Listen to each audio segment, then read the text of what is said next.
Hello students, welcome to Excellence Classes. सबसे पहले मैं आप लोगों से माफ़ी मांगना चाहता हूं कि पिछले कुछ दिनों से मैं आपको अपना वीडियो लेक्चर नहीं दे पा रहा हूं। कुछ पर्सनल इशू थे जिनके कारण मैं आपको अपना वीडियो लेक्चर नहीं दे पा रहा था। अब मैं उन सबसे फ्री हो चुका हूं। अब लगातार आपको वीडियो लेक्चर मिलते रहेंगे। तो आज का वीडियो लेक्चर मेरा जो पैसिव वॉइस के जो स्पेशल रूल चल रहे थे उसी का दूसरा पार्ट है। ये वीडियो लेक्चर आपके लिए बहुत ही इंपॉर्टेंट होने वाला है और इसमें एक भी स्टेप स्किप मत कीजिएगा, क्योंकि यदि आपने कोई भी स्टेप स्किप किया तो आपको कोई ना कोई रूल आपसे छूट जाएगा। और साथ ही साथ वीडियो को पूरा देखिएगा, क्योंकि वीडियो के अंत में मैं आपको इंग्लिश बोलने के लिए एक टिप बताने वाला हूं। जैसे कि मैंने अपने पिछले वीडियो लेक्चर में आपसे प्रॉमिस किया था, आपसे वादा किया था, हर वीडियो में मैं आपको इंग्लिश बोलने के लिए कोई ना कोई टिप, कोई ना कोई सलाह आज जरूर दूंगा। तो इस वीडियो लेक्चर के अंत में भी ऐसी एक सलाह आपको मैं दूंगा। तो उसके लिए आपको वीडियो को पूरा देखना पड़ेगा। और वीडियो यदि पूरा देखते हैं तो वीडियो के अंत में आपको जरूर एक अच्छी सलाह मिलेगी, ऐसी सलाह जो आपको इंग्लिश बोलने में बहुत ही सहायक होगी। तो अब चलते हैं उनके स्पेशल रूल की तरफ। स्पेशल रूल देखते हैं हमारे पास क्या क्या है। तो स्टूडेंट्स, इंपरेटिव सेंटेंस कुछ इस प्रकार से होते हैं। इसके जो मुख्य प्रमुख नियम होते हैं कि इंपरेटिव सेंटेंस के पैसिव वॉइस में बाई यू का प्रयोग नहीं होता है। इंपरेटिव सेंटेंस का जब भी पैसिव वॉइस बनाया जाता है तो उसमें बाई यू का प्रयोग नहीं होता है। क्यों नहीं होता? क्योंकि उसके एक्टिव वॉइस में जो सब्जेक्ट यू होता है वो छिपा हुआ होता है। अगर किसी सेंटेंस में लेट का यूज आ जाता है, लेट का प्रयोग कर दिया जाता है, तो उस सेंटेंस में ऑब्जेक्टिव केस के प्रोनाउन का प्रयोग होता है, ना कि नॉमिनेटिव केस के प्रोनाउन का। ऑब्जेक्टिव केस का प्रोनाउन या नॉमिनेटिव केस का प्रोनाउन, इसके लिए मैंने अलग सेपरेट वीडियो लेक्चर बना रखा है। वहां से जाके आप इसे क्लियर कर सकते हैं कि कौन सा प्रोनाउन मेरा हम लोगों का ऑब्जेक्टिव केस में जाता है, कौन सा प्रोनाउन नॉमिनेटिव केस में जाता है। तो यहाँ पे आप ये ध्यान रखिए कि लेट के बाद हम लोग ऑब्जेक्टिव केस के प्रोनाउन का यूज करते हैं, ना कि नॉमिनेटिव केस के प्रोनाउन का प्रयोग। क्लियर? चलिए इसे आप नोट कर लीजिए, फिर आगे बढ़े हम लोग।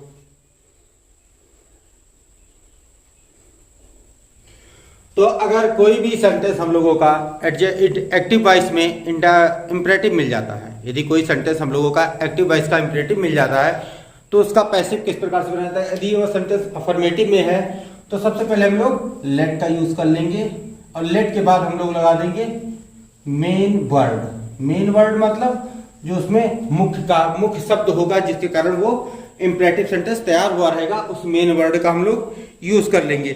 और मेन वर्ड के बाद हम लोग आ जाएंगे बी लगा देंगे। बी के साथ वर्ब की थर्ड फॉर्म हम लोग लगा लेंगे। बी के बाद हम लोग वर्ब की थर्ड फॉर्म लगा लेंगे और उसके बाद जो अन्य वर्ड आए होंगे उन शब्दों को हम लोग यूज कर लेंगे, अदर वर्ड। क्लियर? ये हम लोगों के इंपरेटिव सेंटेंस के अफर्मेटिव सेंटेंस का, इंपरेटिव सेंटेंस में अफर्मेटिव सेंटेंस का पैसिव वॉइस का स्ट्रक्चर है। चलिए इसे कुछ एग्जांपल ले लेते हैं। इसे है switch on the light. Switch on the light, इसका जब पैसिव बनेगा तो सबसे पहले क्या होगा? लेट। लेट का यूज कर देंगे। अब मेन वर्ड इसका क्या है? लाइट। ये वर्ड, ये इसमें मुख्य शब्द है। तो लेट द लाइट बी। अब क्या है? स्विच ऑन है। स्विच ऑन यानी कि वर्ब में जाता है, चालू कर दो, तो ये हो जाएगा हमारा स्विच्ड ऑन। Switched on. अब इसके बाद हम लोगों के पास अदर वर्ड है नहीं, इसलिए अदर वर्ड हम लोग नहीं लिखेंगे। अगला एग्जांपल लेके देख लेते हैं हम लोग। अगले एग्जांपल में हमारे पास है ओपन द विंडो। ये हमारा हो जाएगा लेट द विंडो, फिर बी, और बी के बाद ला जाएंगे हम लोग वर्ब की थर्ड फॉर्म पे, तो ओपन की थर्ड फॉर्म पे, ओपन। क्लियर? उम्मीद है ये जो स्ट्रक्चर मैंने लिखाया है, ये स्ट्रक्चर आपको इन एग्जांपल की सहायता समझ में आ गया होगा। अगर कोई समझ में नहीं आता है तो आप लोग मुझसे क्वेरी कीजिए और मैं आपकी क्वेरी का जवाब दूंगा। चलिए इसे नोट कर लीजिए, फिर आगे बढ़े हम लोग। अगला स्ट्रक्चर हमारे पास है निगेटिव वर्ड्स के लिए। निगेटिव सेंटेंस अगर इंपरेटिव सेंटेंस में दे दिया जाए तो उसका पैसिव इस प्रकार से बनाया जाएगा, let plus main word plus not be plus verb की third form plus other word. पहला एग्जांपल ले लेते हैं, do not touch the naked wire. अब ये इसका जब हम लोग पैसिव बनाएंगे तो हो जाएगा let naked wire not be touched. Other word है नहीं, इसलिए हम लोग अदर वर्ड नहीं लिखेंगे। क्लियर कि let the naked wire not be touched. फिर है अगला सेंटेंस लेते हैं हम लोग, don't pluck the flower from bed. Do not pluck the flower from bed. अब इसमें हो जाएगा let the flower not be plucked from bed, क्योंकि इसमें फ्रॉम बेड अदर वर्ड में था। यहां पे लेट का यूज हो गया, फिर मेन वर्ड, फिर नॉट बी का यूज कर दिया गया, फिर वर्ब की थर्ड फॉर्म लगा दी गई और फिर अदर वर्ड था हमारे पास फ्रॉम बेड और यहाँ पे फ्रॉम बेड आखिरी में लगा दिया गया। फ्रॉम बेड का मतलब होता है क्यारी, इसका अर्थ होता है हमारे पास क्यारी। क्लियर? उम्मीद है ये निगेटिव वाला भी आपको समझ में आ गया होगा। चलिए इसे नोट कर लीजिए, फिर अगले रूल की तरफ पढ़ते हैं। तो अगले नियमानुसार ये होता है कि यदि इंपरेटिव सेंटेंस के एक्टिव वॉइस में, इंपरेटिव सेंटेंस का यदि एक्टिव वॉइस आपको दिख रहा है और उस सेंटेंस में आपको कोई सलाह का बोध हो रहा है, कोई एडवाइस का बोध हो रहा है, तो उसका पैसिव वॉइस जो बनेगा वो कुछ इस प्रकार से बनेगा कि सबसे पहले हम लोग लगा देंगे मेन वर्ड और फिर हम लोग लगा देंगे शुड बी और उसके बाद वर्ब को दे देंगे थर्ड फॉर्म में। क्लियर? बस ये तीन शब्द आपको ध्यान रखने।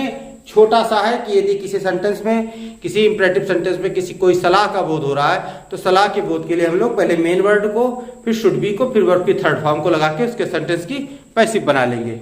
जैसे एग्जांपल ले लेते हैं हम लोग, हेल्प द पुअर्स, ये सलाह दी जा रही, हेल्प द पुअर्स, तो इसमें हो जाएगा हमारे पास the poors should be helped. Clear?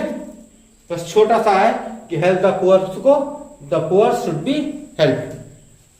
फिर अगला ले लेते हैं हम लोग, फिर है डोंट इंसल्ट द हेल्पलेस। तो डोंट इंसल्ट द हेल्पलेस, इसका हो जाएगा the helpless should not be insulted. Clear? उम्मीद है ये जो एग्जाम्पल मैंने दे दिया आपको, इन एग्जाम्पल की सहायता से ये रूल आपको समझ में आ गया होगा। छोटा सा रूल है, आ जाना चाहिए समझ में। फिर भी यदि कोई बात समझ में नहीं आती तो आप क्वेरी कीजिए और आपको उस क्वेरी का जवाब दिया जाएगा। चलिए इसे नोट कर लीजिए।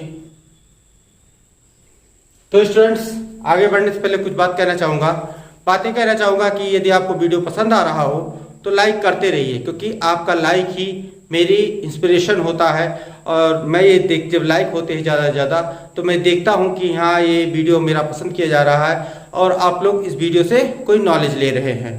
और दूसरी बात कि मैं आपका टीचर हूँ, मैं आपको टीच करने आया हूँ और एंटरटेन करने की बात कहीं दूसरे चैनल पे की जाती होगी, लेकिन यहाँ पे मैं आपको इन्फॉर्मेशन ही दूंगा, इन्फॉर्मेशन ऐसी दूंगा कि जो आपके लिए भविष्य में आपके लिए लाभदायक हो। यदि मेरे वीडियो लेक्चर में आप लोग एंटरटेनमेंट के लिए आते हैं तो यहाँ पे आपको बिल्कुल नहीं मिलने वाला है। लेकिन यदि आप यहाँ इन्फॉर्मेशन के लिए आते हैं तो 100% आपको यहाँ पे बहुत अच्छी इन्फॉर्मेशन मिलेगी और ऐसी इन्फॉर्मेशन मिलेगी कि आपको आगे लाइफ टाइम आपके लिए वो फायदेमंद रहेगी।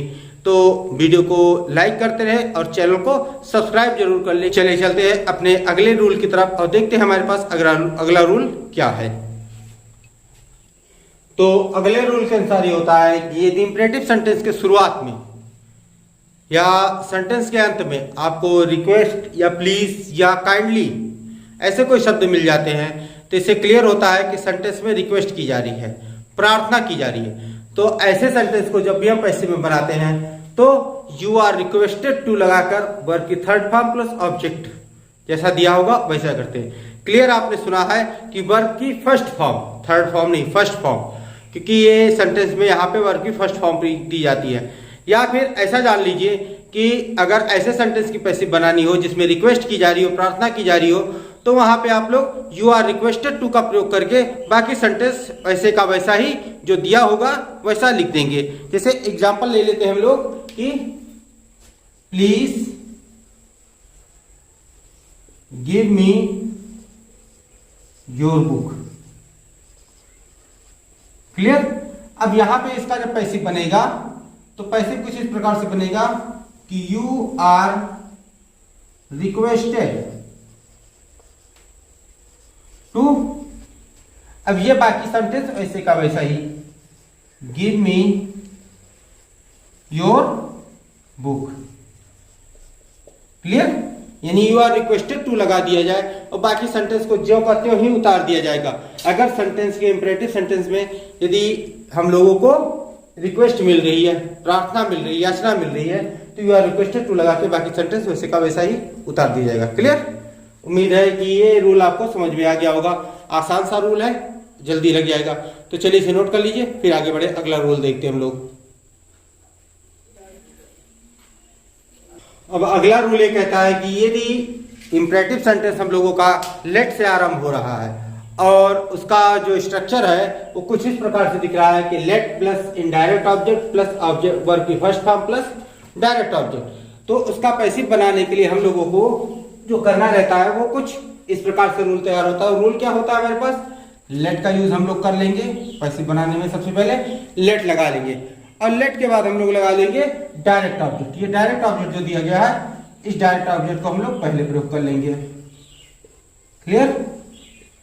डायरेक्ट ऑब्जेक्ट आ गया। इसके बाद हम लोग लगा देंगे जो होगा वो बी लगाएंगे, बी का प्रयोग करेंगे, फिर वर्ब थर्ड फॉर्म यूज कर लेंगे और फिर हम लोग लगा देंगे बाई, और बाई के बाद हम लोग इनडायरेक्ट ऑब्जेक्ट का यूज कर लेंगे। बाई लगा देंगे और बाई के बाद हम लोग इनडायरेक्ट ऑब्जेक्ट का यूज कर लेंगे। क्लियर। कि लेट सेंटेंस में लेट मिल रहा है, लेट के बाद इनडायरेक्ट ऑब्जेक्ट मिल रहा है, इनडायरेक्ट ऑब्जेक्ट के बाद वर्ब की फर्स्ट फॉर्म मिल रही है, उसके बाद डायरेक्ट ऑब्जेक्ट मिल रहा है। तो इसकी पैसिव बनाते समय सबसे पहले हम लोग लेट का यूज करेंगे, फिर डायरेक्ट ऑब्जेक्ट लगाएंगे, फिर हम लोग बी का प्रयोग करेंगे, फिर वर्ब की थर्ड फॉर्म लगाएंगे, फिर बाई लगाएंगे और बाई के बाद हम लोग इनडायरेक्ट ऑब्जेक्ट का प्रयोग कर लेंगे। डायरेक्ट ऑब्जेक्ट, इनडायरेक्ट ऑब्जेक्ट, उम्मीद है इस चीज को मैंने पहले भी क्लियर किया था, ये चीज आप लोगों को समझ में आ गई होगी कि इनडायरेक्ट ऑब्जेक्ट सजीव चीजों को कहते हैं और डायरेक्ट ऑब्जेक्ट निर्जीव चीजों को कहते हैं। तो चलिए इस रूल को नोट कर लीजिए, फिर इससे संबंधित कुछ एग्जाम्पल मैं आपको दिखाता हूं जिससे ये रूल आपको अच्छी तरीके से क्लियर हो जाएगा। तो आप लोगों की सुविधा के लिए हमने ये स्ट्रक्चर एक बार और लिख दिया है, जिससे इसके नीचे के जो एग्जाम्पल मैं बताऊं वो इन स्ट्रक्चर की सहायता से आपको अच्छी तरह से समझ में आता रहे। तो एग्जाम्पल है हम लोगों के पास है, let me do this work, let me do this work. अब यहाँ मी इनडायरेक्ट ऑब्जेक्ट है, दिस वर्क डायरेक्ट ऑब्जेक्ट है। तो इसको जब पैसिव बनाएंगे तो लेट लगा देंगे, लेट दिस वर्क पहले ले आएंगे, लेट दिस वर्क, और फिर बी का यूज कर लेंगे, बी के बाद हम लोग वर्क की थर्ड फॉर्म, तो डू की थर्ड फॉर्म डन, और उसके बाद बाई लगा देंगे और ये इनडायरेक्ट ऑब्जेक्ट को उठा के बाई के बाद लग देंगे। तो let this work be done by me. Clear. अगला सेंटेंस ले लेते हैं, let her sing a song, sing a song. यहाँ पे डायरेक्ट ऑब्जेक्ट अ सॉन्ग है, हर जो है इनडायरेक्ट ऑब्जेक्ट है। तो हम लोग ले लेते हैं लेट अ सॉन्ग बी संग, क्योंकि वर्ब की थर्ड फॉर्म लिखनी है, संग बाय हर। क्लियर। अब यहाँ पे एक चीज आपको समझ में आ गई, ये देखिए हर, यहाँ देखिए मी, जो आपको शुरू में बताया था कि जो यहाँ पे वर्ब यूज होती है, प्रोनाउन यूज होते हैं, प्रोनाउन ऑब्जेक्टिव केस के प्रोनाउन होते हैं। तो ये मी भी ऑब्जेक्टिव केस का प्रोनाउन है और हर भी ऑब्जेक्टिव केस का प्रोनाउन है। तो उम्मीद है इन एग्जाम्पल की सहायता से ये नियम आपको अच्छे समझ में आ गया होगा और ढंग से जान गए होंगे। तो चलिए इन्हें नोट कर लीजिए और फिर हम लोग अपने अगले एग्जाम्पल की तरफ बढ़ते हैं। तो उम्मीद है ये सेंटेंस, इस टाइप के सेंटेंस आपको समझ में आ गए होंगे। और अब आपके सामने एक ऐसा सेंटेंस आता है जिसमें लेटस का यूज होता है, और लेटस के यूज के साथ साथ उस सेंटेंस से आपको एक सजेशन, एक एडवाइस का बोध होता है। तो ऐसे सेंटेंस की जब भी हम पैसिव बनाते हैं तो वो कुछ इस प्रकार से बनाते हैं।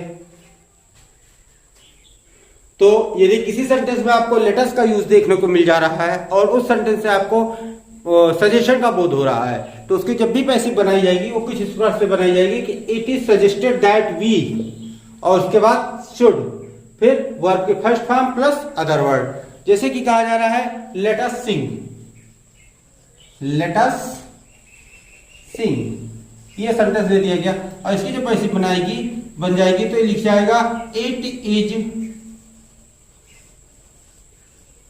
Suggested that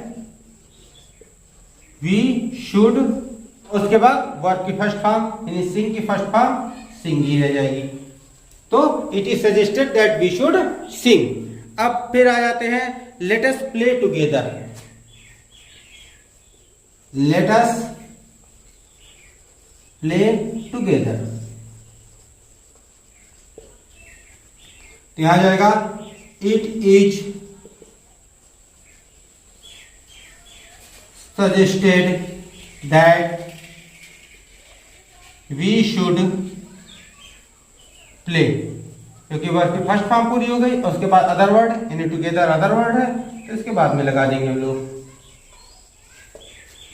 let us play together का, लेट अस प्ले टुगेदर का it is suggested that we should play together. Clear. उम्मीद है कि ये जो एग्जाम्पल होगा आपको इन नियम को समझने के लिए पर्याप्त होगा। अगर आपकी समझ में कुछ नहीं आता है, कोई प्रॉब्लम होती है, तो आप कमेंट बॉक्स में आके अपनी क्वेरी छोड़िए और आपको उस क्वेरी को मैं पूरी तरीके से सॉल्व करूंगा। चलिए इसे नोट कर लीजिए और फिर हम लोग आगे बढ़े। तो स्टूडेंट्स, नॉर्मली मैंने आपको बता रखा है, आपको पहले वीडियो लेक्चर में बता दिया था कि अगर सेंटेंस हमारा इंट्रांसिटिव वर्ब है, यानी सेंटेंस में ऑब्जेक्ट नहीं मिल रहा है, तो उसकी पैसिव नहीं बनाई जाती है। लेकिन इंपरेटिव सेंटेंस ऐसा सेंटेंस होता है जिसमें इंट्रांसिटिव वर्ब की भी पैसिव बनाई जाती है। अब वो पैसिव किस प्रकार से बनती है, कैसे बनती है, क्योंकि नॉर्मली सेंटेंस में जो इंट्रांसिटिव वर्ब आ जाता है तो उस इंट्रांसिटिव वर्ब की तो पैसिव नहीं बनाई जाती। लेकिन जब भी इंपरेटिव सेंटेंस में हम लोगों को इंट्रांसिटिव वर्ब आ जाता है और उस वर्ब से हम लोगों को ऑर्डर का प्रदर्शन होता है, तो उसकी पैसिव जो बनाना होता है वो कुछ इस प्रकार से बनाते हैं। चलिए देखते हैं कैसी पैसिव बनाई जाती है उसकी। तो चलिए देखते हैं कि इंट्रांसिटिव वर्ब अगर इंपरेटिव सेंटेंस में आती है तो ऐसी कैसी पैसिव बनाई जाती है। यदि उसका ऑर्डर, उससे कोई ऑर्डर का बोध हो रहा है, तो यहां पे सेंटेंस में लगा देंगे यू आर ऑर्डर्ड टू, के पश्चात हम लोग लगा देंगे इंट्रांसिटिव वर्ब, इंट्रांसिटिव वर्ब का यूज कर लेंगे हम लोग। क्लियर। अब यदि उस इंट्रांसिटिव वर्ब से हम लोगों को कोई एडवाइस का बोध हो रहा है, किसी सलाह का बोध हो रहा है, यहां पे हम लोग लगा देंगे यू आर एडवाइज्ड, और इसके बाद हम लोग इंट्रांसिटिव वर्ब।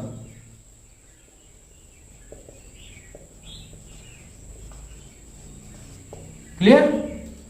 तो ये दोनों नियम आप लोग लिख लीजिए। उसके बाद हम लोग इससे संबंधित कुछ एग्जाम्पल देखते हैं जिससे ये दोनों नियम आपको और अच्छी तरीके से क्लियर हो जाएंगे। तो आप इसको लिख लीजिए, इसके बाद हम लोग इसके एग्जाम्पल्स को देखते हैं। पहला एग्जाम्पल ले लेते हैं सिट डाउन। Sit down. तो इसका जब पैसिव बनेगा तो you are ordered to sit down. Clear? ये सिट डाउन का बन जाएगा you are ordered to sit down. फिर अगर कहा जा रहा है कि कम हियर, कम हियर, यहां भी आदेश है तो यहां हो जाएगा you are ordered to come here. Clear? फिर हमारे लोगों को मिलता है वर्क हार्ड, वर्क हार्ड। अब यहां पे सजेशन दी जा रही, सलाह दी जा रही है, तो यहां पे हो जाएगा you are advised to work hard. Clear? उम्मीद है कि ये जो एग्जाम्पल मैंने आपके लिए लिखे हैं, इन एग्जाम्पल की सहायता से जो पिछली स्लाइड में मैंने आपको रूल लिखाया था वो रूल आपको क्लियर हो जाएगा। तो चलिए इसे नोट कर लीजिए।